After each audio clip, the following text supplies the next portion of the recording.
KIIFB fund എവിടെ പോകുന്നു, KIIFB fund എങ്ങനെ വിനിയോഗിക്കുന്നു, ആ ചോദ്യം ചോദിച്ചുകൊണ്ട് നിരത്തുകളിലൂടെ ഇൻകുലാബ് സിന്ദാബാദ് എന്ന് പറയാൻ നമുക്ക് കഴിയണം. ഒരു മെട്രോ സിറ്റി തന്നെ ഇവിടെ രൂപപ്പെടുന്നു എന്ന് പറഞ്ഞു, പക്ഷെ ഒന്നും ഇതുവരെയും സംഭവിച്ചിട്ടില്ല. അവിടെ ഇവിടെയൊക്കെ തുടങ്ങി വെച്ചിട്ടുണ്ട്. അവിടെ ഇവിടെ തുടങ്ങി വെച്ചാൽ അത് വികസനമാകും. കുട്ടികൾ പ്രീ ഡിഗ്രി കഴിയുമ്പോഴേ സംസ്ഥാനം വിട്ടുപോകുന്ന രണ്ടാമത്തെ പൊസിഷനാണ് കേരളത്തിനുള്ളത്. എവിടെ പോയി ഈ 1205 കോടിയുടെ പദ്ധതികൾ? അത് കടലിൽ കല്ലെറിയുന്നത് പോലെ എറിഞ്ഞു കളയുകയാണോ ചെയ്തത്? അറിയാൻ ഇവിടുത്തെ പൗരജനത്തിന് അവകാശമുണ്ട്. പറയാൻ ഗവൺമെന്റിനും ചുമതലയുണ്ട്. വയനാടിനെ മുഴുവനും നശിപ്പിച്ചു മാത്രമേ ഈ ഗവൺമെന്റും കിഫ്ബിയും അടങ്ങൂ എന്നുള്ളതിന്റെ ഏറ്റവും വലിയ സാക്ഷ്യപത്രമാണ് ഈ പറയപ്പെട്ട തുരങ്കപാത. പൂർത്തിയാക്കിയ പദ്ധതികളെ പറ്റിയുള്ള ക്രെഡിറ്റ് എടുക്കല്, അതായത് സൽപ്പേരെടുക്കല്, അത് തീർച്ചയായിട്ടും വലിയ അളവ് വരെ ഒരു 75% ശുദ്ധ കളവാണ്. അതായത് 1999 LDF ഗവൺമെന്റിന്റെ, പ്രത്യേകിച്ചും ഡോക്ടർ തോമസ് ഐസക്കിന്റെ ബുദ്ധിയിൽ ഉദിച്ച ആശയമാണ് ഈ Kerala infrastructure investment fund board. കാരണം ഇൻഫ്രാസ്ട്രക്ചർ അഥവാ അടിസ്ഥാന സൗകര്യം, എന്താണ് അടിസ്ഥാന സൗകര്യം എന്ന് പറയുന്നത്? അടിസ്ഥാന സൗകര്യം സാമൂഹ്യ അടിസ്ഥാന സൗകര്യവും അതുപോലെ തന്നെ മറ്റ് ഭൗതിക അടിസ്ഥാന സൗകര്യവും ഉണ്ട്. എന്താണ് ഇവ തമ്മിലുള്ള വ്യത്യാസം? സാമൂഹ്യ അടിസ്ഥാന സൗകര്യം എന്ന് പറഞ്ഞാൽ വിദ്യാഭ്യാസ ആരോഗ്യ മേഖലകളിലെ അടിസ്ഥാന സൗകര്യങ്ങൾ. അതേ സമയത്ത് ഭൗതിക അടിസ്ഥാന സൗകര്യങ്ങൾ എന്ന് പറഞ്ഞാൽ നമുക്ക് അതായത് ഹൈവേസ് വേണം, അതുപോലെ തന്നെ നമുക്ക് ബ്രിഡ്ജസ് വേണം, അങ്ങനെയൊക്കെ എന്തൊക്കെയാണോ വികസനത്തിന് ആവശ്യമായ ഭൗതിക അടിത്തറ, അത്തരം അടിത്തറയുടെ കൺസ്ട്രക്ഷൻ, അതുപോലെ പബ്ലിക് ബിൽഡിങ്സ് വേണം, വ്യാവസായിക പാർക്കുകൾ വേണ്ടി വരും, അങ്ങനെ നിരവധി പോർട്ടുകൾ ഉണ്ടാവുക. അതിനോടൊക്കെ ബന്ധപ്പെട്ടിട്ടാണ് എയർപോർട്ട്, അതുപോലെ പോർട്ട്, ട്രാൻസ്പോർട്ട് സൗകര്യങ്ങൾ മുഴുവനും, ഇതൊക്കെ ഈ ഇൻഫ്രാസ്ട്രക്ചർ സൗകര്യങ്ങളിൽ വരേണ്ടതാണ്. അപ്പം അതിനെല്ലാം കൂടി മുടക്കുന്ന ഫണ്ടിനെയാണ് ഭൗതിക ഇൻഫ്രാസ്ട്രക്ചർ അഥവാ ഭൗതിക അടിസ്ഥാന സൗകര്യം എന്ന് പറയുന്നത്. അപ്പൊ അങ്ങനെ ഭൗതിക അടിസ്ഥാന സൗകര്യത്തിലും സാമൂഹ്യ അടിസ്ഥാന സൗകര്യത്തിലും ഊന്നുന്ന ചെലവുകളാണ് അടിസ്ഥാന സൗകര്യ ചെലവുകൾ എന്ന് പറയുന്നത്. അപ്പൊ സാധാരണ രീതിയിൽ ഒരു ഡെമോക്രസിയിൽ, ഇന്ത്യൻ ഡെമോക്രസിയില് നമ്മുടെ വരുമാനത്തിൽ നിന്നും മിച്ചം വെച്ചു വേണം റവന്യൂ ചെലവുകളും അതുപോലെ തന്നെ മൂലധന ചെലവുകൾ, ഈ അടിസ്ഥാന സൗകര്യ ചെലവുകളെയാണ് മൂലധന ചെലവുകൾ എന്ന് പറയുന്നത്. അപ്പോൾ അടിസ്ഥാന സൗകര്യ ചെലവുകൾ അത് സാമൂഹ്യ അടിസ്ഥാന സൗകര്യമാണെങ്കിലും ഭൗതിക അടിസ്ഥാന സൗകര്യങ്ങളുമാണെങ്കിലും ഒരു ഗവൺമെന്റിനെ സംബന്ധിച്ചിടത്തോളം ആ ഗവൺമെന്റിന്റെ വരുമാനത്തിൽ നിന്ന് നികുതി വരുമാനം, നികുതിയേതര വരുമാനം, അതാണ് വരുമാനം എന്ന് പറയുന്നത്. ആ വരുമാനത്തിൽ നിന്ന് മിച്ചം വെച്ചു വേണം ഇങ്ങനെയുള്ള മൂലധന ചെലവുകൾ നിർവഹിക്കാൻ. പക്ഷേ ഇവിടെ ഈ സംസ്ഥാന ഗവൺമെന്റിനെ സംബന്ധിച്ചിടത്തോളം റവന്യൂ വരുമാനത്തെക്കാൾ കൂടുതലാണ് റവന്യൂ ചെലവുകൾ. എന്താണ് ഈ റവന്യൂ ചെലവുകൾ എന്ന് പറയുന്നത്? ശമ്പളം, പെൻഷൻ, ഇൻട്രസ്റ്റ് ചാർജസ്, ഇങ്ങനെയുള്ളതൊക്കെയാണ് ഈ പറയപ്പെട്ട റവന്യൂ ചെലവുകൾ. അതായത് ഗവൺമെന്റിന് അനുദിനം നടത്തിക്കൊണ്ടു പോകാനുള്ള ചെലവുകൾ, പിന്നെ ശമ്പളം, പെൻഷൻ, പലിശ കൊടുക്കൽ, കടം വാങ്ങിയതിന്റെ പലിശ, ഇതൊക്കെയാണ് റവന്യൂ ചെലവുകൾ എന്ന് പറയുന്നത്. ഈ റവന്യൂ ചെലവുകൾക്ക് പോലും റവന്യൂ വരുമാനം തികയാത്ത അവസ്ഥയാണ് കേരള ഗവൺമെന്റിന് ഒട്ടുമിക്കപ്പോഴും ഉള്ളത്. റവന്യൂ ചെലവിനേക്കാൾ കുറവാണ് റവന്യൂ വരുമാനം. എന്താണ് റവന്യൂ വരുമാനം എന്ന് പറയുന്നത്? നികുതി വരുമാനം, അതുപോലെ നികുതിയേതര വരുമാനം, പിന്നെ സെൻട്രൽ ഗവൺമെന്റിൽ നിന്നുള്ള ഡെവല്യൂഷൻ, അവിടെ നിന്ന് തരുന്ന ഫണ്ട്. അവിടെ നിന്ന് തരുന്ന ഫണ്ട് എന്ന് പറയുമ്പോൾ അത് സെൻട്രൽ ഗവൺമെന്റിന്റെ വക ഫണ്ടെന്ന് വിചാരിക്കണ്ട. നികുതി അത് പിരിക്കുന്നത്, അതായത് ഇൻഡയറക്റ്റ് ടാക്സസ് സംസ്ഥാന ഗവൺമെന്റ് പിരിക്കുന്നു.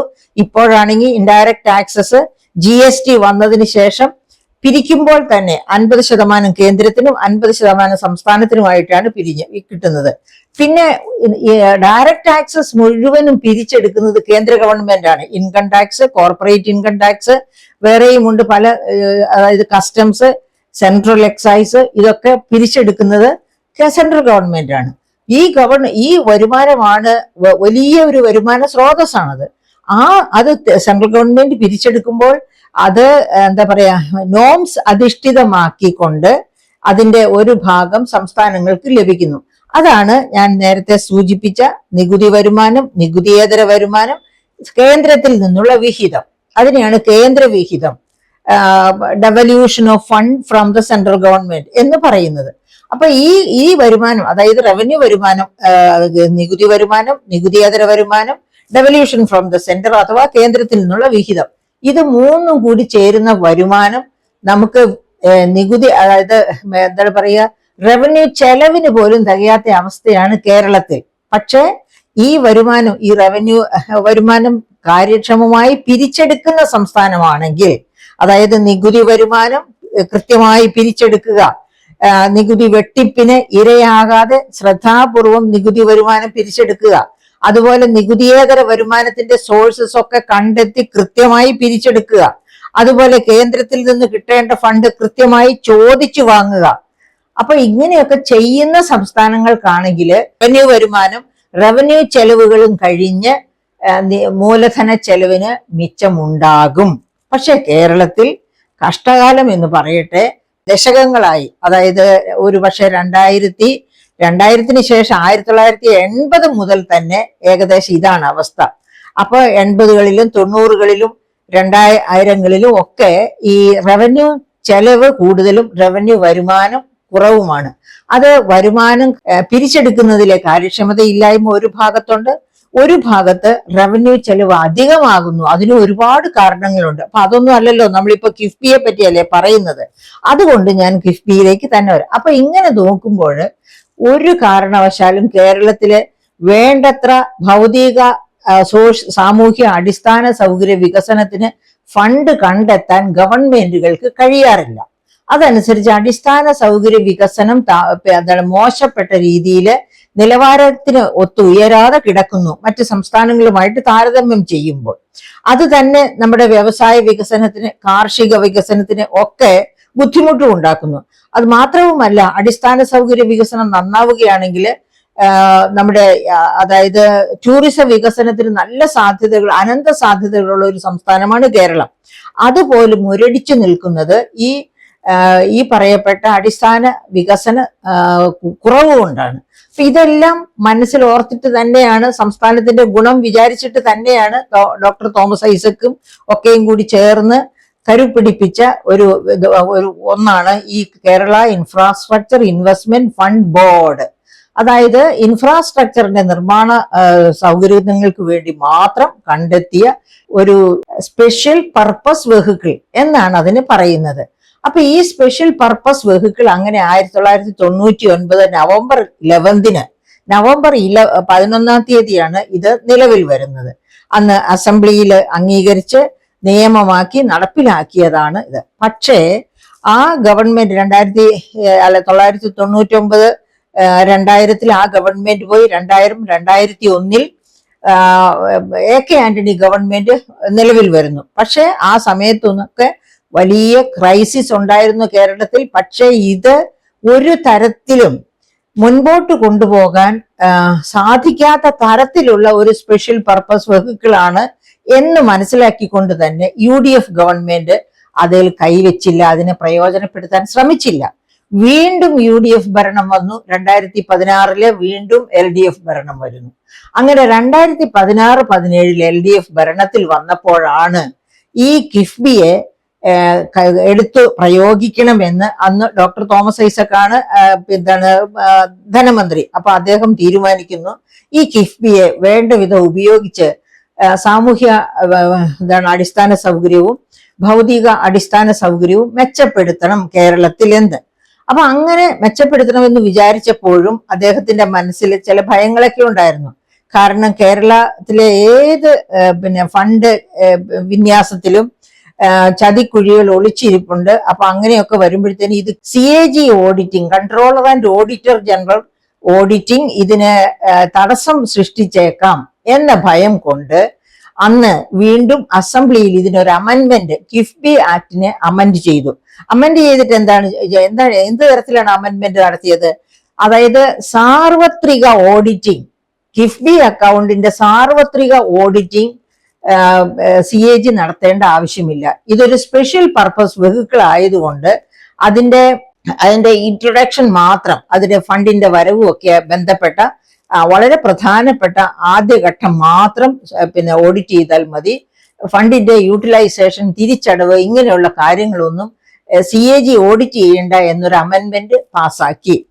അങ്ങനെ അമെന്റ്മെന്റ് പാസ്സാക്കിയതിന് ശേഷമാണ് കിഫ്ബി വഴിയായിട്ടുള്ള ബോറോയിങ് തുടങ്ങുന്നത്.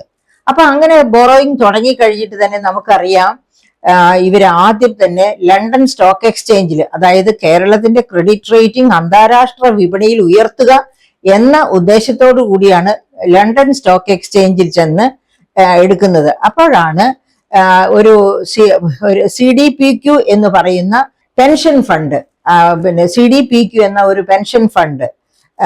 പെൻഷൻ കമ്പനി, കനേഡിയൻ കമ്പനി 2185 കോടിയുടെ ഇൻവെസ്റ്റ്മെന്റ് ഇതിൽ നടത്തുന്നു. അങ്ങനെ ഇൻവെസ്റ്റ്മെന്റ് നടത്തി ആദ്യത്തെ ഇൻവെസ്റ്റ്മെന്റ് തുടങ്ങി ആണ് ഇതിന്റെ ഒരു തുടക്കം കുറിക്കുന്നത്. അപ്പോൾ തന്നെ ഈ CDPQ ഇങ്ങനെ ഇൻവെസ്റ്റ് ചെയ്തപ്പോൾ തന്നെ അതിന്മേൽ വിമർശനമുണ്ടായി. അതായത് 8.85% പലിശ നിരക്കിലാണ് CDPQ ഈ ഇൻവെസ്റ്റ്മെന്റ് നടത്തുന്നത്. അപ്പോ ഇത്ര വലിയ പലിശയോ? ഇവിടെ 2%-നും 3%-നും ഒക്കെയാണ് അന്താരാഷ്ട്ര ഏജൻസികൾ വികസനത്തിന് വേണ്ടി ഫണ്ട് വായ്പ തരുന്നത്. അപ്പൊ ഇത്ര വലിയ പലിശ കൊടുത്ത് പണം വാങ്ങുന്നത് വലിയ അപകടമല്ലേ എന്ന് ചൂണ്ടിക്കാണിച്ചപ്പോൾ ഗവൺമെന്റ്, അതായത് തോമസ് ഐസക് ഉൾപ്പെടുന്ന ധനവിഭാഗവും ഗവൺമെന്റും പറഞ്ഞത്, ഇത് ഇന്ത്യൻ റുപ്പിയിലാണ് ഈ 8% പലിശ, അല്ലെങ്കിൽ 8%-ന്റെ ചുറ്റുവട്ടത്തിലുള്ള പലിശ, അതുകൊണ്ട് അത് ഭയക്കേണ്ടതില്ല എന്നൊക്കെ പറഞ്ഞ് നിൽക്കുകയാണ് ഉണ്ടായത്. കിഫ്ബി, KIIB, കിഫ്ബിയിലെ എന്തുകൊണ്ടാണ് കേരള ഇൻഫ്രാസ്ട്രക്ചർ ഇൻവെസ്റ്റ്മെന്റ് ഫണ്ട് ബോർഡിൽ എന്തുകൊണ്ടാണ് CDPQ പിന്നെ അതുപോലെ ഇന്ത്യൻ ഇൻവെസ്റ്റേഴ്സ് ഒക്കെ ഇൻവെസ്റ്റ് ചെയ്യുന്നത്? അതിന്റെ പറഞ്ഞ കാരണങ്ങൾ, ഒന്നാമത്തെ കാരണം, ഇത് ഗവൺമെന്റ് ആണ് സോവറിൻ ഗ്യാരന്റർ, അതായത് സംസ്ഥാന ഗവൺമെന്റ് ആണ് ഇതിന്റെ ഗ്യാരണ്ടി കൊടുക്കുന്നത്, ഗ്യാരന്റർ. ഇനി സംസ്ഥാന ഗവൺമെന്റ് ഈ ഗ്യാരണ്ടിക്ക് അനുസരിച്ച് പ്രവർത്തിക്കാൻ പറ്റാത്ത അവസ്ഥയിൽ വല്ല കടക്കണിയിലും ആയി പോവുകയാണെങ്കിൽ, ഇറ്റ്സ് എ ഫെഡറൽ സിസ്റ്റം ആണ് ഇന്ത്യയിലുള്ളത്. അതുകൊണ്ട് ഫെഡറൽ ഗവൺമെന്റ്, അതായത് സെൻട്രൽ ഗവൺമെന്റ് ബെയിൽ ഔട്ട് ചെയ്യും. അങ്ങനെ ഒരു ഡബിൾ ലെയർ പ്രൊട്ടക്ഷൻ ഈ ഇൻവെസ്റ്റേഴ്സിന് കിട്ടുന്നു. അതുകൊണ്ടാണ് ഇതിനകത്ത് ഇൻവെസ്റ്റ്മെന്റ് വരുന്നത്. അതായിരുന്നു ഒന്നാമത്തെ വിമർശനം.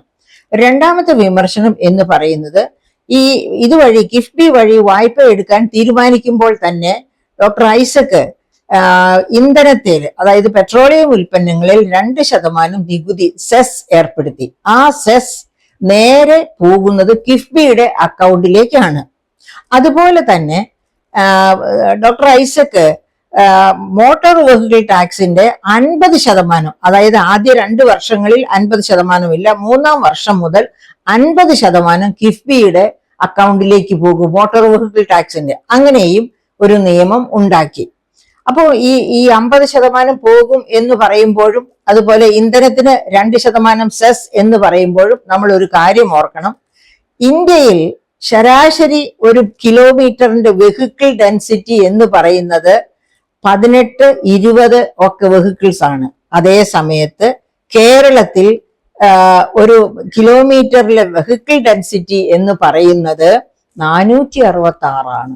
എന്ന് വച്ചാൽ വളരെയധികം വെഹിക്കിൾ സാന്ദ്രതയുള്ള സംസ്ഥാനമാണ് കേരളം. നമ്മേക്കാൾ സാന്ദ്രതയുള്ള 1-2 സംസ്ഥാനങ്ങൾ വേറെയുണ്ട്, അതായത് ഗോവ, ചണ്ഡീഗഡ് പോലെയുള്ള ചില സംസ്ഥാനങ്ങൾ.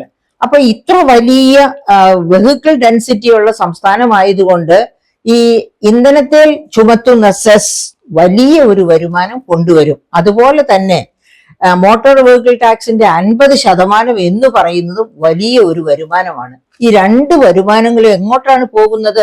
കിഫ്ബി അക്കൗണ്ടിലേക്കാണ് പോകുന്നത്, ഖജനാവിലേക്കല്ല. അതുകൊണ്ട് CAG പറഞ്ഞു, അങ്ങനെ ബജറ്റ് വഴി ചുമത്തുന്ന 2 നികുതികൾ, ഒന്ന് സെസ്സാണ്, ഒന്ന് നികുതിയാണ്, രണ്ടും നേരെ പോകുന്നത് ഖജനാവിലേക്കല്ല, കിഫ്ബി അക്കൗണ്ടിലേക്കാണ് എന്ന കാരണം കൊണ്ട് തന്നെ ഇത് സ്പെഷ്യൽ പർപ്പസ് വെഹിക്കിൾ അല്ല, ഇത് ബജറ്റിനകത്ത് വരേണ്ട കടമെടുക്കലാണ് എന്ന് അന്നു മുതൽ വാദിക്കുന്നുണ്ട്. പക്ഷെ പിന്നെ LDF ഗവൺമെന്റ് അതിന് ചെവി കൊടുത്തില്ല. അവർ അതുപോലെ തന്നെ മുൻപോട്ട് പോവുകയാണ് ഉണ്ടായത്. അപ്പോൾ എന്താണ് സംഭവിക്കുന്നത്? നമ്മുടെ fiscal responsibility and budget management act അനുസരിച്ച് 2002 fiscal responsibility and budget management act അനുസരിച്ച് ഒരു സംസ്ഥാനത്തിന് ഒരു വർഷം എടുക്കാവുന്ന കടം എന്ന് പറയുന്നത് എന്താണ് 3% ഓഫ് GSDP ആണ്. GSDP എന്ന് പറഞ്ഞാൽ ഗ്രോസ് സ്റ്റേറ്റ് ഡൊമസ്റ്റിക് പ്രോഡക്റ്റ്, അതായത് ആഭ്യന്തര മൊത്ത വരുമാനം, സംസ്ഥാന ആഭ്യന്തര മൊത്ത വരുമാനം. അപ്പൊ സംസ്ഥാന ആഭ്യന്തര മൊത്ത വരുമാനത്തിന്റെ 3% കടമെടുക്കാവൂ. ആ കടമെടുപ്പ് പോരാ എന്ന് പറഞ്ഞിട്ടാണ് ആ 3% ഉപരി അതിന് മുകളിലാണ് ഈ കിഫ്ബി വഴി കടമെടുക്കുന്നത്. അപ്പൊ അത് കേരളത്തെ വലിയ പ്രതിസന്ധി, ഫിസ്ക്കൽ ക്രൈസിസിലേക്ക്, ധനപ്രതിസന്ധിയിലേക്ക് നയിക്കുമെന്ന് CAGയും റിസർവ് ബാങ്ക് ഓഫ് ഇന്ത്യയും ഗവൺമെന്റ് ഓഫ് ഇന്ത്യയും ഒക്കെ അടിക്കടി ഓർമ്മപ്പെടുത്തിക്കൊണ്ടിരുന്നു. പക്ഷേ അതൊന്നും വകവയ്ക്കാതെയാണ് കിഫ്ബി വഴിയുള്ള കടമെടുപ്പും അത് യൂട്ടിലൈസേഷനും മുന്നോട്ട് കൊണ്ടുപോയിക്കൊണ്ടിരിക്കുന്നത്. അപ്പൊ അങ്ങനെ പോയിക്കൊണ്ടിരിക്കുമ്പോഴുള്ള അപകടം എന്താണ്? ഈ FRBM fiscal responsibility and budget management act insist ചെയ്യുന്ന മറ്റൊരു പ്രധാനപ്പെട്ട മാനദണ്ഡം എന്താണെന്ന് വെച്ചാല്, ഒരു സംസ്ഥാനത്തിന്റെ സഞ്ചിത കടം, അതായത് ഡെറ്റ് ഔട്ട്സ്റ്റാൻഡിങ്. എന്താണ് ഈ ഡെറ്റ് ഔട്ട്സ്റ്റാൻഡിങ് എന്ന് പറയുന്നത്?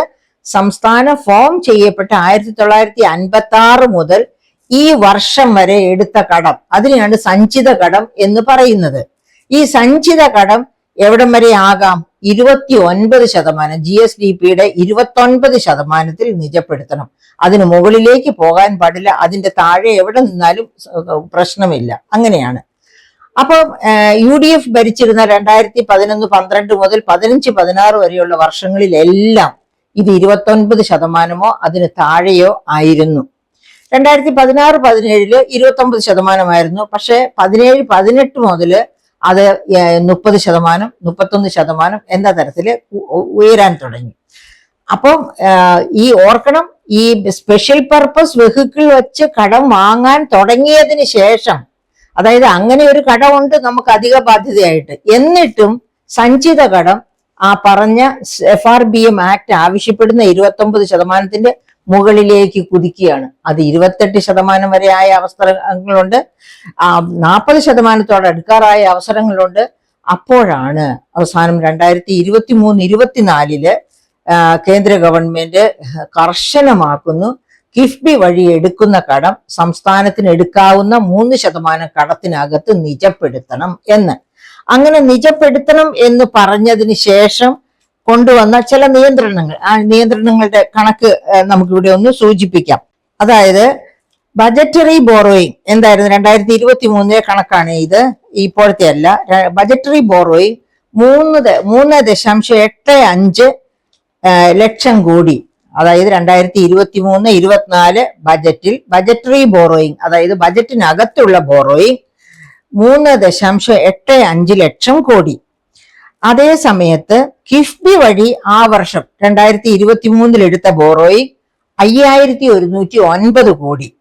ഇനി KSSPL വേറൊരു സ്പെഷ്യൽ പർപ്പസ് വെഹിക്കിൾ ആണ്, അതായത് സാമൂഹ്യ സുരക്ഷാ പെൻഷൻ കൊടുക്കാൻ വേണ്ടി കൊണ്ടുവന്ന ഒരു സ്പെഷ്യൽ പർപ്പസ് വെഹിക്കിൾ ആണ് Kerala social security pension fund limited, KSSPFL എന്നുള്ളത്. അതുവഴി ബോറോ ചെയ്ത് 2023 2949 കോടി. ഇനി കിഫ്ബി വഴി 2023 വരെയുള്ള വർഷങ്ങൾ, 2016 തുടങ്ങിയെന്ന് പറഞ്ഞല്ലോ കിഫ്ബി വഴി ബോറോയിങ്. അപ്പൊ 2023 വരെയുള്ള വർഷങ്ങളിൽ, അതായത് എക്സ്ക്ലൂഡിങ് 2023, 2022 വരെയുള്ള വർഷങ്ങളിൽ വാങ്ങിയ കടം എല്ലാം കൂടി ചേർന്നാൽ ഉള്ളത് അതായത് മുൻ വർഷങ്ങളിലെ കിഫ്ബിയുടെ ബോറോയിങ് 21,417 കോടി. ഇതെല്ലാം കൂടി ചേർക്കുമ്പോൾ ബജറ്റിനകത്തെ കടമായി തന്നെ CAG കണ്ടെത്തിയത് എല്ലാം കൂടി ചേരുമ്പോൾ 4,14,475 കോടിയാണ്. ഏത് വർഷത്തെ കടമാണ്? 2023-24 കടമാണ് CAG ഇങ്ങനെ നിജപ്പെടുത്തിയത്. അപ്പൊ അങ്ങനെ നോക്കുമ്പോഴേക്ക് ഈ വർഷത്തെ നമ്മുടെ കടം എത്രയാണ്? ഈ വർഷം ഇപ്പൊ 6000 കോടിക്ക് മുകളിലാകുന്നു എന്നാണ് CAG ഒരു മാസം മുൻപ് രേഖപ്പെടുത്തിയത്. അതായത് ഈ പ്രാവശ്യം ബജറ്റിൽ രേഖപ്പെടുത്തിയിരിക്കുന്ന കടം 3% എന്ന് പറഞ്ഞ് രേഖപ്പെടുത്തിയിരിക്കുന്ന കടം 3% അല്ല, അതിനും ഉപരിയാണ്. അതായത് 4,81,997 കോടി ഈ പ്രാവശ്യത്തെ ബജറ്റിൽ രേഖപ്പെടുത്തിയിരിക്കുന്ന ഈ വർഷം 2025-26 എടുക്കുമെന്ന് പറയുന്ന കടമാണ് 4,81,997 കോടി. ആ കടത്തിന്റെ കൂടെ ഈ വർഷം എടുത്ത കിഫ്ബി കടവും ഒക്കെയും കൂടി ചേരുമ്പോഴേക്കും ഇതിനകം 2025 ഇതിനോടകം കടം 6 ലക്ഷം കോടി കവിഞ്ഞിരിക്കുന്നു എന്നാണ് CAG പറയുന്നത്. അപ്പൊ ഇത്രയും ഇൻട്രൊഡക്ഷൻ കേട്ടിട്ട് വേണം നമ്മള് ഈ പത്രങ്ങളിലൊക്കെ കൊടുത്തിരിക്കുന്ന കിഫ്ബിയുടെ ഈ വലിയ അഡ്വർടൈസ്മെന്റ് ഒന്ന് നിരീക്ഷിക്കാൻ. അപ്പൊ കേരളത്തെ കടക്കണിയിലേക്ക് കൊണ്ടുപോകുന്ന ഒരു കെണിയായിട്ടാണ് ഈ സ്പെഷ്യൽ പർപ്പസ് വെഹിക്കിൾ കിഫ്ബിയും അതുപോലെ തന്നെ KSSPL-ഉം പ്രവർത്തിക്കുന്നത്. ഒരു കാര്യം കൂടി നമ്മൾ ഓർക്കണം, ഈ KSSPL എന്ന ഒരു സ്പെഷ്യൽ പർപ്പസ് വെഹിക്കിൾ കൊണ്ടുവന്നിട്ട് പോലും എത്രയോ മാസങ്ങൾ സാമൂഹ്യ സുരക്ഷാ പെൻഷൻ 5 മാസം വരെ കൊടുക്കാതെ കിടന്ന ഒരവസ്ഥ നമുക്കുണ്ട്. അതുപോലെ തന്നെയാണ് കിഫ്ബി വഴിയുള്ള വായ്പയും. ഇത് മൂലധന സ്വരൂപണത്തിന് വേണ്ടിയാണ് എന്ന് പറയുമ്പോൾ തന്നെ ഇതുവഴി എടുത്തിരിക്കുന്ന ഫണ്ട്, അതായത് ഫണ്ട് കളക്ട് ചെയ്തിട്ട് അവിടെ ഇവിടെ ബാങ്കുകളിൽ ഇട്ടേക്കുക, പ്രയോജനപ്പെടുത്താൻ പറ്റാതെ. കാരണം എന്താണ്? നമ്മുടെ കേരളത്തിലെ ഏത് ഇൻഫ്രാസ്ട്രക്ചർ പ്രവർത്തനവും നീണ്ടു പോകുന്നു. എല്ലാം ഊരാളുങ്കൽ സൊസൈറ്റിക്കാണ് കൊടുക്കാറ് ഗവൺമെന്റ്. ആ ഊരാളുങ്കൽ സൊസൈറ്റി വിചാരിച്ചാൽ ആര് വിചാരിച്ചാലും കേരളത്തിലെ പദ്ധതികൾ, ഇൻഫ്രാസ്ട്രക്ചർ പ്രോജക്ട്സ് വളരെ പതുക്കെ മുന്നോട്ട് പോകും. അപ്പൊ അങ്ങനെ പതുക്കെ മാത്രം മുന്നോട്ട് പോകുമ്പോൾ എന്താണ് സംഭവിക്കുക? ഈ ഫണ്ട് നേരത്തെ എടുത്ത് ബാങ്കിലിടുന്നു, കിട്ടുമ്പോൾ എടുത്ത് ബാങ്കിലിടുന്നു, അതിന്റെ പലിശ അക്യൂമുലേറ്റ് ചെയ്തുകൊണ്ടിരിക്കും. ഈ അടുത്തിട CAG നടത്തിയ ഒരു വിമർശനം നമ്മൾ ഓർക്കണം. പലപ്പോഴും സംസ്ഥാന ഗവൺമെന്റ് കടമെടുക്കാന്ന് വെച്ചാൽ കിഫ്ബി വഴിയോ ഏത് സോഴ്സിലൂടെ കടമെടുത്താലും, കിഫ്ബി വഴിയോ KSSPL വഴിയോ ഏത് സോഴ്സിലൂടെ കടമെടുത്താലും അതിന്റെ 98% വരെ പലിശ കൊടുക്കാൻ മാത്രം പോകുന്ന വർഷങ്ങളുണ്ടെന്ന്. കാരണം ഇതിങ്ങനെ എടുത്ത് ബാങ്കിൽ ഇട്ടേക്കുക, പക്ഷെ അതിന്റെ പലിശ കൃത്യമായിട്ട് അടച്ചോണ്ടിരിക്കണം. അങ്ങനെ കൃത്യമായിട്ട് പലിശ അടച്ചോണ്ടിരിക്കുമ്പോൾ ആ ഫണ്ട് ഉപയോഗിച്ച് ഇൻഫ്രാസ്ട്രക്ചർ പ്രവർത്തനം നടക്കുന്നുണ്ടോ? പലപ്പോഴും നടക്കുന്നില്ല, ഇഴഞ്ഞു നീങ്ങുകയാണ് ചെയ്യുന്നത്. അതുകൊണ്ടാണ് നമ്മുടെ നമുക്കറിയാം, ഇപ്പോഴാണ് ഈ റോഡിലൊക്കെ കുറച്ച് ടാറും ഒക്കെ ഇങ്ങടെ വന്ന് വീഴാൻ തുടങ്ങിയത്. ഇത്രയും നാള് കോടതി വരെ ഇടപെട്ടാണ് നമ്മുടെ നാഷണൽ ഹൈവേ, എന്താ പറയുക, മലബാർ ഏരിയയിലെ നാഷണൽ ഹൈവേ ഒക്കെ, അതുപോലെ പിന്നെ തൃശ്ശൂർ മേഖലയില് എന്താണ് ഈ ചുങ്കം പിരിക്കുന്നതിന് കോടതി തന്നെ ഇടപെട്ട് പിന്നെ പാടില്ല, ഇങ്ങനെ റോഡ് കിടക്കുമ്പോൾ ഇങ്ങനെ വാഹനങ്ങൾ മണിക്കൂറുകളോളം ക്യൂ നിൽക്കേണ്ടി വരുമ്പോൾ ഒരു കാരണവശാലും ചുങ്കം പിരിക്കാൻ പാടില്ല എന്ന് പറഞ്ഞാണ് കോടതി തന്നെ വിലക്കിയത്. അപ്പൊ അതൊക്കെ കാണിക്കുന്നത് എന്താണ്?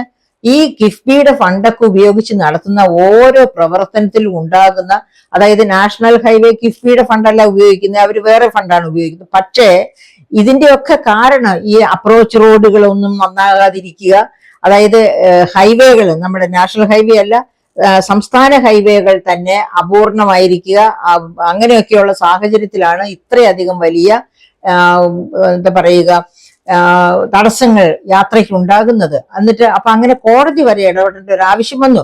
അങ്ങനെയൊക്കെയുള്ള ഒരു സാഹചര്യം കേരളത്തിൽ നിലനിൽക്കുമ്പോഴാണ് ഈ കിഫ്ബിയെ പറ്റി, അതായത് വളരെ പരിതാപകരമായ രീതിയിൽ പ്രവർത്തനം കാഴ്ചവെക്കുകയും നമ്മുടെ വരുമാനത്തിന്റെ സിംഹഭാഗവും അടിച്ചു മാറ്റുകയും ചെയ്യുന്ന കിഫ്ബി. ആ കിഫ്ബിയെ പറ്റിയാണ് അദ്ദേഹത്തിന്റെ പൂർണ്ണകായ ചിത്രവും വച്ച് അതിമനോഹരമായിട്ടുള്ള അഡ്വർടൈസ്മെന്റ് എല്ലാ പത്രങ്ങളിലും കൊടുത്തിരിക്കുന്നത്. അപ്പൊ ഇതിൽ നിന്ന് എന്താ നമ്മൾ മനസ്സിലാക്കേണ്ടത്? കേരളത്തെ എന്താണ് പുരോഗതിയിലേക്ക് കിഫ്ബി വളരെ പെട്ടെന്ന് നയിക്കുന്നു, അങ്ങനെയാണ് പറഞ്ഞിരുന്നത്. അതായത് നമുക്ക് short cut to infrastructure development. നമ്മുടെ റിസോഴ്സസിന്, നമ്മുടെ വരുമാനത്തിന് വിട്ടാൽ നമുക്ക് ഒരിക്കലും നമ്മുടെ റോഡും മറ്റു ഗതാഗത സൗകര്യങ്ങളും മറ്റുള്ള ഇൻഫ്രാസ്ട്രക്ചറും ഒന്നും വികസിപ്പിച്ചെടുക്കാൻ പറ്റില്ല. അപ്പോൾ ഇത് ഒരു ഷോർട്ട് കട്ടാണ്, കിഫ്ബി വഴി ഇതെല്ലാം പെട്ടെന്ന് നേടിയെടുക്കാം എന്ന് പറഞ്ഞ് തുടങ്ങിയ ഒരു പദ്ധതിയാണ് ഇപ്പോഴെങ്ങും എത്താതെ, അതായത് വലിയ തരത്തിൽ നമ്മൾ കടം കൊണ്ടതിന് പലിശ കൊടുത്തുകൊണ്ടിരിക്കുന്നു. പക്ഷേ ഈ പറയപ്പെട്ട പദ്ധതികളൊക്കെ ഇഴഞ്ഞിഴഞ്ഞ് നീങ്ങുന്ന ഒരവസ്ഥ. അപ്പൊ അത് ഇഴഞ്ഞിഴഞ്ഞല്ല നീങ്ങുന്നത്, അത് വളരെ ശക്തമായ രീതിയിലാണ് ഓടുന്നത് എന്ന് കാണിക്കാൻ വേണ്ടി ജനങ്ങളുടെ കണ്ണിൽ പൊടിയിടാനും അങ്ങനെ ഇലക്ഷന് വോട്ട് പിടിക്കാനും വേണ്ടിയാണ് ഇപ്പോ ഇതുപോലെയുള്ള അഡ്വർടൈസ്മെന്റ് കൊടുത്തിരിക്കുന്നത്. അപ്പൊ നമുക്കൊന്ന് നോക്കാം ഏതൊക്കെയാണ് പൂർത്തിയാക്കിയ പ്രധാന പദ്ധതികൾ എന്ന് നമുക്കൊന്ന് നോക്കാം. 4299 കോടിയുടെ 104 റോഡുകൾ, പാലങ്ങൾ, ഫ്ലൈ ഓവറുകൾ ഇവയാണ് പൂർത്തിയാക്കിയത്. അപ്പൊ പൂർത്തിയാക്കിയ പദ്ധതികൾ എന്ന് പറയുമ്പോൾ ഒരു കാര്യവും കൂടി ഓർക്കണം. ഈ പൂർത്തിയാക്കിയ പദ്ധതികൾ തന്നെ ഇപ്പോൾ ഒന്നേന്നെ പുതുക്കത്തക്ക രീതിയിൽ കിടക്കുകയാണ്. ഉദാഹരണത്തിന് 2017-18 ആ കാലഘട്ടത്തില് അന്ന് CPI-Mന്റെ തന്നെ ഒരു MP ആയിരുന്ന മഹാരഥൻ, ആ പ്രാവശ്യം റോഡിന്റെ കൺസ്ട്രക്ഷനൊക്കെ കഴിഞ്ഞതേ ഉള്ളൂ എനിക്ക് തോന്നുന്നു. മരാമത്ത് വകുപ്പ് മന്ത്രി തന്നെ ഇപ്പൊ വലിയ പുണ്യാളത്തം ചമയുന്ന ഒരു മന്ത്രിയാണ് അദ്ദേഹം. ഈ കിഫ്ബി ഫണ്ട് കൊണ്ട് നിർമ്മിച്ച റോഡായിരുന്നു. ആ റോഡ് ഒരു മാസം, അതായത് ആലപ്പുഴയിൽ തന്നെ ഒരു മാസത്തിനകം അത് ഇടിഞ്ഞ് താണ സംഭവം ഉണ്ടായി. അതുപോലെ തന്നെ വയനാട് 53-ാം മൈലാണെന്നാണ് എൻ്റെ ഓർമ്മ അത്ര ശരിയാകണമെന്നില്ല ഈ നമ്പർ ഓഫ് എത്രാം മൈൽ എന്നുള്ളത്. 53-ാം മൈലിൽ നിന്നാണ് എനിക്ക് തോന്നുന്നത് റോഡ്, സംസ്ഥാന ഹൈവേ 53-ാം മൈലില് ഇടിഞ്ഞു താണു. അതായത് ഘാട്ട് റോഡാണ്, അത് ഇടിഞ്ഞു താണു. അതൊക്കെ വലിയ ചർച്ചാ വിഷയമായ സംഭവങ്ങളാണ്. അതുപോലെ തന്നെ ഓർക്കുന്നുണ്ടാവും സ്കൂൾ ബിൽഡിങ്സിന്റെ കാര്യം പറയുമ്പോൾ അത് ഇപ്പൊ വരും. പുതിയ 579 പുതിയ സ്കൂൾ കെട്ടിടങ്ങൾ, 44,705 ഹൈടെക് ക്ലാസ് മുറികൾ, 11,257 ഹൈടെക് ലാബുകൾ, 34 എന്ന് പറഞ്ഞു സ്കൂൾ കെട്ടിടങ്ങളുടെ കാര്യം. ഈ സ്കൂൾ കെട്ടിടങ്ങളുടെ കാര്യം പറയുമ്പോൾ തന്നെ അന്ന് ഒരു മന്ത്രിയും തൃശ്ശൂരിൽ നിന്നുള്ള ഒരു മന്ത്രി തന്നെ, രവീന്ദ്രനാഥ് മന്ത്രി, അദ്ദേഹത്തിന്റെ തട്ടകത്തിൽ തന്നെ ഒരു സ്കൂൾ ബിൽഡിങ്ങിന്റെ പ്ലാസ്റ്ററിംഗ് ഒക്കെ കഴിഞ്ഞിരുന്നു. എന്നിട്ട് അത് ജനങ്ങൾ കൈകൊണ്ട് അടർത്തി മാറ്റുന്നത് അത്ര കൃത്യതയോടെയും ഭംഗിയോടെയുമാണ്, സ്ട്രോങ് ആയിട്ട് ചെയ്യുന്നു എന്നല്ലേ പറഞ്ഞത്. ആ സ്ട്രെങ്ത് കാണാനായിട്ട് ആ സ്കൂൾ കെട്ടിടത്തിന്റെ ഭിത്തി ഇങ്ങനെ മാന്തി താഴേക്ക് ഇടുന്നത് കണ്ട ഓർമ്മ എനിക്കിപ്പോഴും ഉണ്ട്. അതൊക്കെ എല്ലാ ചാനലുകളും വളരെ ശക്തമായിട്ട് പുനരാവിഷ്കരിച്ച് നമ്മളെ പഠിപ്പിച്ചതാണ്. അപ്പൊ അങ്ങനെയുള്ള കെട്ടിടങ്ങളുടെ നിർമ്മിതി, ഞാൻ പറഞ്ഞില്ലേ, ഏത് നിർമ്മിതിയും ഇവർ കൊടുക്കുന്നത് ഊരാളുങ്കൽ സൊസൈറ്റിക്കാണ്. ഈ ഊരാളുങ്കൽ സൊസൈറ്റിയെ വേണ്ട രീതിയിൽ വാച്ച് ചെയ്യാൻ സാധ്യതകൾ ഉണ്ടോ? ഒരു പക്ഷെ അവരെ വാച്ച് ചെയ്യാത്തതായിരിക്കത്തില്ല. ഇപ്പോ രാഷ്ട്രീയത്തിന്റെ മുഖം എന്ന് പറയുന്നത് എന്താണെന്നറിയാമോ? രാഷ്ട്രീയത്തിന്റെ മുഖം എന്ന് പറയുന്നത് കൈക്കൂലിയാണ്. അപ്പോ ഊരാളുങ്കലിന് കൊടുക്കുന്ന ഫണ്ടിന്റെ നല്ല ഒരു ഭാഗം ആ സ്ഥലത്തെ രാഷ്ട്രീയ നേതാവിന് കിട്ടുന്നു, ആ ഭരിക്കുന്ന പാർട്ടിയുടെ നേതാവിന് കൊടുക്കുന്നു. ഇങ്ങനെ പലർക്ക് പങ്കുവെച്ച് കഴിയുമ്പോൾ റോഡിൽ സിമന്റും മണലും വീഴാനുള്ള സാധ്യത ഒരുപാട് കുറഞ്ഞു പോകുന്നു. അതുകൊണ്ടാകാം ഇങ്ങനെയൊക്കെ സംഭവിക്കുന്നത്. അപ്പോൾ ആ അഴിമതിയുടെ കൂത്തരങ്ങായി തീർന്ന റോഡ് നിർമ്മാണം അന്ന് വളരെയധികം ശ്രദ്ധിക്കപ്പെട്ടതാണ്. അപ്പൊ അതുണ്ട്. പിന്നെ അത് കഴിഞ്ഞാൽ കോളേജ് കെട്ടിടങ്ങളുടെ 34 കോളേജ് കെട്ടിടങ്ങൾ ഈ കാലഘട്ടത്തിൽ പൂർത്തിയായി എന്നാണ് പറയുന്നത്. 175 കോടിയുടെ സാംസ്കാരിക മന്ദിരങ്ങൾ, അത് ശരിയാ, സാംസ്കാരിക മന്ദിരങ്ങൾ പൂർത്തിയാക്കിയിട്ടുണ്ടാവും. എന്താ കാരണം എന്നറിയാമോ? ഈ സാംസ്കാരിക മന്ദിരങ്ങളിലാണല്ലോ ഈ രാഷ്ട്രീയ പാർട്ടികള് മീറ്റിങ്ങുകൾ വിളിച്ച് ചേർത്ത് അവിടെ വെച്ച് മുഖം മിനുക്കൽ പരിപാടികളൊക്കെ നടത്തുന്നതും എടുക്കുന്നതും ഒക്കെ. അപ്പോൾ ഈ സാംസ്കാരിക മന്ദിരങ്ങൾ തീർച്ചയായിട്ടും ഉണ്ടാക്കിയിട്ടുണ്ടാവും. അതായത് പൊതുജനങ്ങൾക്ക് വിവരം ഓതി കൊടുക്കുന്ന സാംസ്കാരിക മന്ദിരങ്ങളാണ് പണിയുന്നത് എന്ന് പറയുകയും സ്വന്തം മുഖച്ഛായ മിനുക്കാൻ വേണ്ടി അവ ഉപയോഗിക്കുകയും ചെയ്യുന്ന ഒരു പൊളിറ്റിക്കൽ എന്താണ് പറയുക തന്ത്രം ഇപ്പോ വളരെ ശക്തമായിട്ട് പിന്നെ കേരളത്തിൽ മാത്രമല്ല ഓൾ ഇന്ത്യ തലത്തിലും നടമാടിക്കൊണ്ടിരിക്കുകയാണ്. അപ്പം അത് ശരി തന്നെയായിരിക്കാം. പിന്നെ അതിന് കുറച്ചൊക്കെ അതായത് അവിടെ എന്തെങ്കിലും പരിപാടികൾ നടത്തിയാലും അതൊക്കെ പാർട്ടിയുടെ ബന്ധപ്പെട്ട യഥാർത്ഥ സാംസ്കാരിക നടപടികൾ തന്നെ നടക്കുന്നുണ്ടോ എന്ന് നമുക്ക് അറിഞ്ഞുകൂടാ. എന്തായാലും ഈ കെട്ടിടങ്ങൾ വന്നു എന്ന് പറയുന്നതില് എങ്ങനെയുള്ള കെട്ടിടങ്ങളായാലും അങ്ങനെ കെട്ടിടങ്ങൾ വന്നെങ്കിൽ അത് സന്തോഷകരമായ കാര്യം തന്നെ. അതുപോലെ 1750 കോടിയുടെ ട്രാൻസ്ഗ്രിഡ് പദ്ധതി, ഇനി വ്യാവസായിക വികസനത്തിന് 2319 കോടിയുടെ പദ്ധതികൾ, വ്യാവസായിക വികസനത്തിന് 2319 കോടിയുടെ പദ്ധതികൾ എന്തൊക്കെയാണെന്ന് അറിഞ്ഞുകൂടാ. ഇപ്പൊ ഉദാഹരണത്തിന് മന്ത്രി രാജീവ് കഴിഞ്ഞ അതായത് 2023 തിരുവോണത്തിന് മുൻപ് പറഞ്ഞു തിരുവോണമാകുമ്പോഴത്തേക്കും ബയോ പാർക്കുകളിൽ ready to eat ready to cook സാധനങ്ങൾ വരുമെന്ന്. കുടുംബശ്രീയുടെ റെഡി ടു ഈറ്റും റെഡി ടു കുക്കുമായിട്ടുള്ള സാധനങ്ങൾ അതിനൊക്കെ മുൻപേ ഉണ്ട്. അത് 2000ങ്ങളിൽ തന്നെ ഉണ്ട്. അപ്പൊ ഇതെന്താണ് ഈ പറയപ്പെട്ട ഈ ready to eat ready to cook എന്നൊക്കെ പറഞ്ഞതൊന്നും മന്ത്രി രാജീവ് പറഞ്ഞത് ഇതുവരെ നിലവിൽ വന്നിട്ടുണ്ടോ എന്ന് എനിക്ക് അറിഞ്ഞുകൂടാ. അപ്പൊ എവിടെയാണ് ഈ ഇൻവെസ്റ്റ്മെന്റ് വന്നത് എന്നുള്ളത് നമ്മൾ ഇനിയും അന്വേഷിച്ച് കണ്ടുപിടിക്കേണ്ടിയിരിക്കുന്നു. പിന്നെ ആരോഗ്യ മേഖലയിൽ 1105 കോടിയുടെ പദ്ധതികൾ, അതാണ് എനിക്ക് ഏറ്റവും അത്ഭുതകരമായി തോന്നുന്നത്. നമ്മുടെ ആരോഗ്യ മേഖല വെന്റിലേറ്ററിലാണ് എന്ന്, ശരശയ്യയിലാണ് എന്നൊക്കെ നമ്മുടെ ആൾക്കാർ പറയാൻ തുടങ്ങിയിട്ട്, നമ്മൾ കാണാൻ തുടങ്ങിയിട്ട്. ഇപ്പൊ ഈ അടുത്ത ദിവസം തന്നെ മെഡിക്കൽ കോളേജിൽ അഡ്മിറ്റഡ് ആയിട്ടുള്ള ഒരു രോഗിയുടെ ശബ്ദ സന്ദേശം പുറത്തു വന്നിരുന്നു. ഞാൻ മരിക്കുന്നെങ്കിൽ അതിന്റെ കാരണം മെഡിക്കൽ കോളേജാണ് എന്നാണ് അദ്ദേഹം പറഞ്ഞിരിക്കുന്നത്. അത് വലിയ സങ്കടം തോന്നും. അദ്ദേഹത്തിന്റെ കുടുംബാംഗങ്ങൾക്ക് ഒരിക്കലും ആ സങ്കടം തീരുകയുമില്ല, അത് താങ്ങാനാവുകയുമില്ല. കാരണം പലയാവർത്തി എനിക്ക് വയ്യ വയ്യ വയ്യ, അദ്ദേഹത്തെ അങ്ങോട്ട് ശുപാർശ ചെയ്ത ഹോസ്പിറ്റൽ തന്നെ അദ്ദേഹം ഇമ്മീഡിയറ്റ് എന്താ പറയാ ട്രീറ്റ്മെന്റ് ഹൃദയത്തിന് ആവശ്യമുണ്ട് എന്ന് പറഞ്ഞ് അങ്ങോട്ട് ട്രാൻസ്ഫർ ചെയ്തിട്ടും ഓരോരോ മുടന്ത ന്യായങ്ങൾ പറഞ്ഞ് അദ്ദേഹം പറഞ്ഞ വാക്കുകൾ ഓർമ്മയുണ്ടല്ലോ, ഞാൻ എൻ്റെ അവശത പറയുമ്പോൾ ഒരു നായയെ നോക്കുന്ന കാരുണ്യത്തോടു കൂടി പോലും എന്നെ നോക്കിയില്ലെന്നാണ് അദ്ദേഹം പറഞ്ഞത്. അദ്ദേഹം മരിക്കുകയും ചെയ്തു ഇതൊക്കെ പറഞ്ഞു കഴിഞ്ഞിട്ട്. അപ്പൊ ഇതാണ് അവസ്ഥ. ഒക്കെ പോട്ടെ, ബിൽഡിങ്സിലേക്ക് ഒരുപാട് ഫണ്ട് ഇൻവെസ്റ്റ് ചെയ്തു എന്നല്ല പറഞ്ഞ്. കോട്ടയത്ത് എന്താണ് സംഭവിച്ചതെന്ന് നമുക്കറിയാമല്ലോ. ഒരു വീട്ടമ്മയുടെ മരണത്തിനിടയാക്കിയ അപകടമുണ്ടായത് എന്തുകൊണ്ടാണ്? ഇടിഞ്ഞു പൊളിഞ്ഞ ഷെഡിലെ ബാത്റൂമിലായിരുന്നു. വാഷ്റൂമിൽ പോയപ്പോഴാണ് അവര് അതിലകപ്പെട്ട് മരിക്കുന്നത്, ഇടിഞ്ഞു പൊളിഞ്ഞു വീണ് മരിക്കുന്നത്. അപ്പൊ ഇതുപോലെ എല്ലായിടത്തും മെഡിക്കൽ കോളേജുകളുടെ അവസ്ഥ നമുക്ക് അറിയാം. മെഡിക്കൽ കോളേജുകളുടെയും താലൂക്ക് ആശുപത്രികളുടെയും ഒക്കെ അവസ്ഥ ഈ തരത്തിലാണ്. അപ്പൊ ഈ കിഫ്ബി ഫണ്ട് എവിടെ പോകുന്നു, കിഫ്ബി ഫണ്ട് എങ്ങനെ വിനിയോഗിക്കുന്നു, ആ ചോദ്യം ചോദിച്ചുകൊണ്ട് നിരത്തുകളിലൂടെ ഇൻകുലാബ് സിന്ദാബാദ് എന്ന് പറയാൻ നമുക്ക് കഴിയണം, പൗരന്മാർക്ക് കഴിയണം. ഞങ്ങളെ ചതിക്കുന്നത് ആര്, ഞങ്ങളെ പറ്റിക്കുന്നത് ആര് എന്ന് ചോദിച്ചുകൊണ്ട്. കാരണം സർവ്വസാധാരണക്കാരാണ് ചികിത്സ കിട്ടാതെ ഇതുപോലെ കഷ്ടപ്പെടുന്നതും മരണത്തിലേക്ക് കടന്നു പോകുന്നതും. അപ്പം അത്തരം കാര്യങ്ങളൊക്കെ മറച്ചു വെച്ചുകൊണ്ടാണ് ഇത് പറയുന്നത്. ആരോഗ്യ മേഖലയിൽ 1105 കോടിയുടെ പദ്ധതികൾ വന്നു എന്ന് പറയുന്നത്. എവിടെ പോയി ഈ 1105 കോടിയുടെ പദ്ധതികൾ? അത് കടലിൽ കല്ലെറിയുന്നത് പോലെ എറിഞ്ഞു കളയുകയാണോ ചെയ്തത്?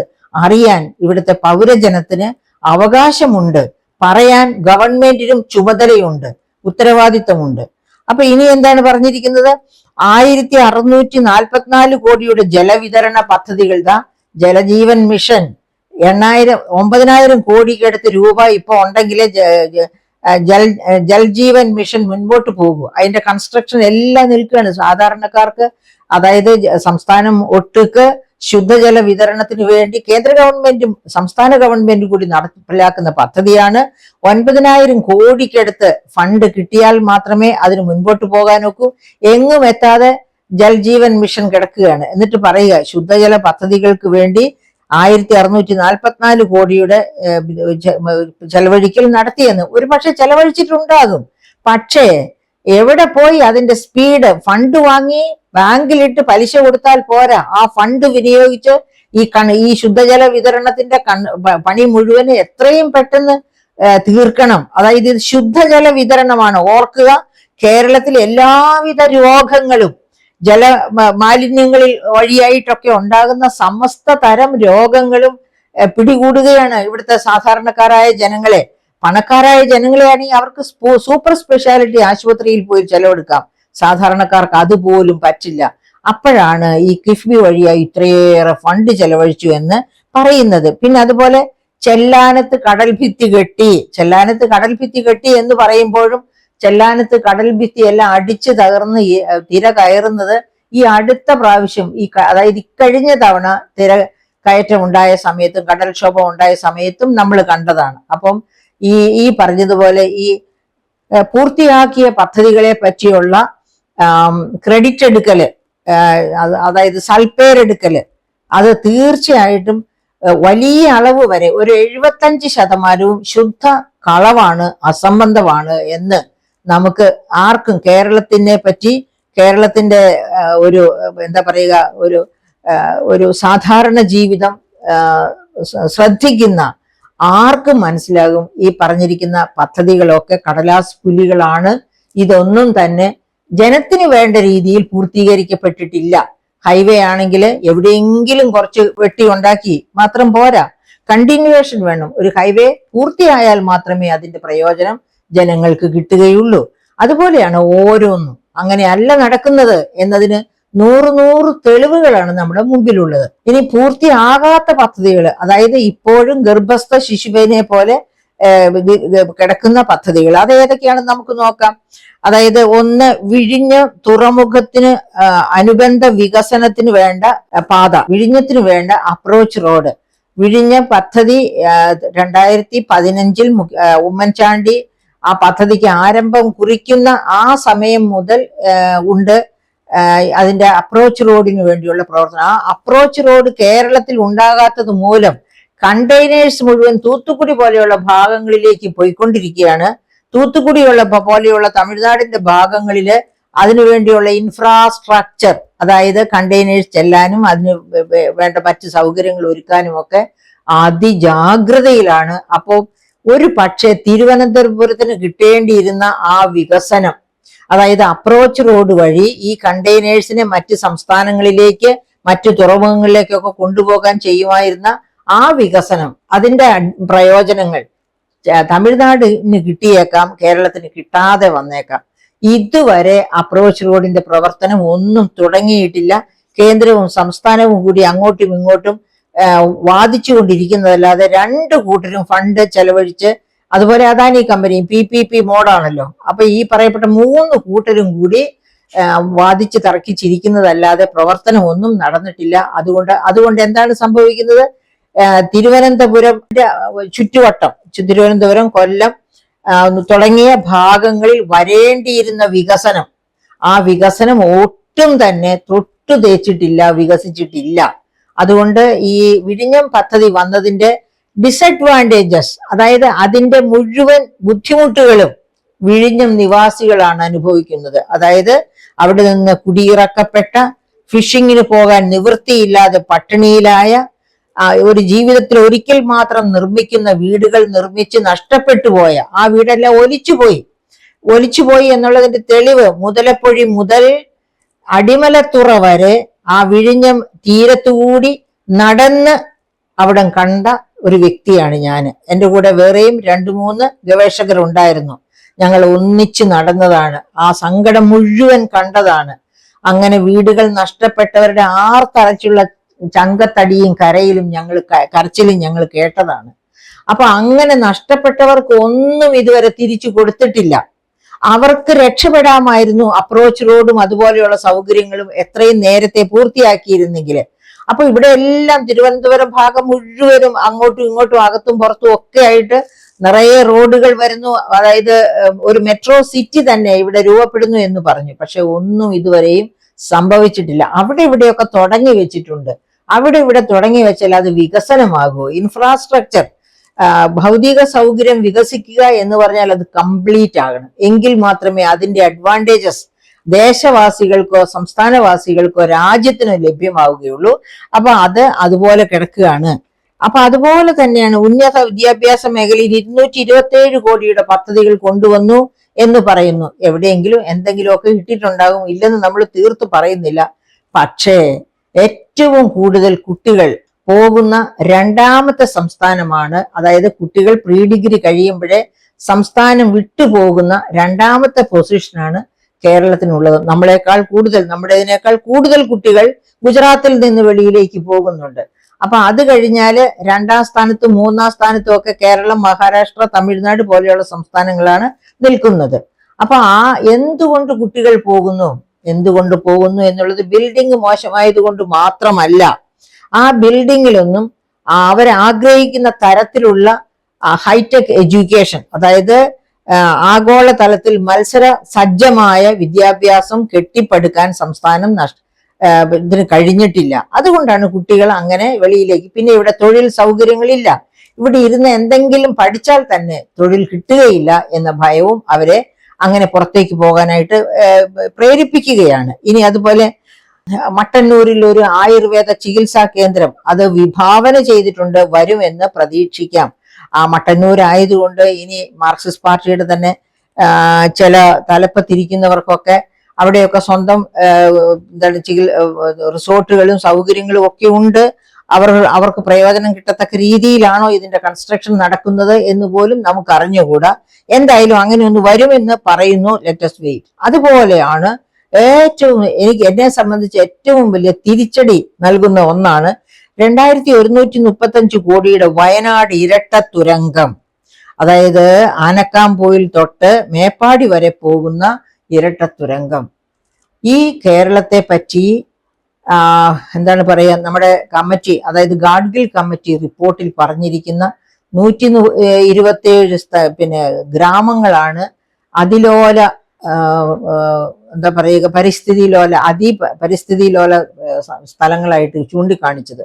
അത് പിന്നെ കസ്തൂരി രംഗൻ റിപ്പോർട്ട് വന്ന് ഇവിടുത്തെ എന്താണ് പറയാ ഇവിടുത്തെ നിർബന്ധം, കേരളത്തിലെ രാഷ്ട്രീയക്കാരുടെയും ജനങ്ങളുടെയും നിർബന്ധപ്രകാരം അതിനെ ലൈറ്റാക്കി ഒരുപാട് വെട്ടിക്കുറച്ച് എണ്ണം കുറച്ചു. പക്ഷേ എങ്കിലും ഈ വയനാട് ദുരന്തം, അതായത് വയനാട് ദുരന്തം നടന്നിട്ട് ഒരു വർഷം, ഈ ജൂലൈ 30 ഒരു വർഷം കഴിഞ്ഞിട്ടേ ഉള്ളൂ.